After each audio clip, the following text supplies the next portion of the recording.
रमजान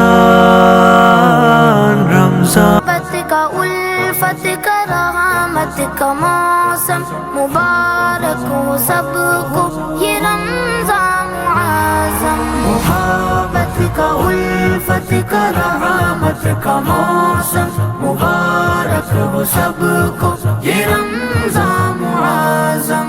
ಸಮಸ್ತ ನಾಡಿನ ಮುಸ್ಲಿಂ ಬಾಂಧವರಿಗೆ ರಂಜಾನ್ ಹಬ್ಬದ ಶುಭಾಶಯಗಳು. ಇಸ್ಲಾಮಿಕ್ ಕ್ಯಾಲೆಂಡರ್ ಪ್ರಕಾರ ಇದು 9ನೇ ತಿಂಗಳು ಎಂಬ ನಂಬಿಕೆ. ಅಲ್ಲಾಹನ ಪ್ರಕಾರ ಕುರಾನ್ ಆಚರಣೆಯು ಮೊದಲ ಭಾಗವೆಂದು ಹೇಳಲಾಗುತ್ತದೆ. ತ್ಯಾಗ, ಪ್ರೀತಿ, ಸೌಹಾರ್ದತೆಯ ಸಂಕೇತವಾದ ಈದ್ ಉಲ್ ಫಿತರ್ ಪ್ರಾರ್ಥನೆ, ದಾನ, ಧರ್ಮ ಮತ್ತು ಕುರಾನ್ ಪಠಣದ ಮೂಲಕ ಎಲ್ಲೆಡೆ ಸುಖ, ಶಾಂತಿ, ನೆಮ್ಮದಿ, ಸಮೃದ್ಧಿ ನೆಲೆಸುವಂತೆ ಮಾಡಲಿ. ಶುಭ ಕೋರುವವರು ಮಧುಗಿರಿ ನ್ಯೂಸ್ ಬಳಗ. रमजान रमजान।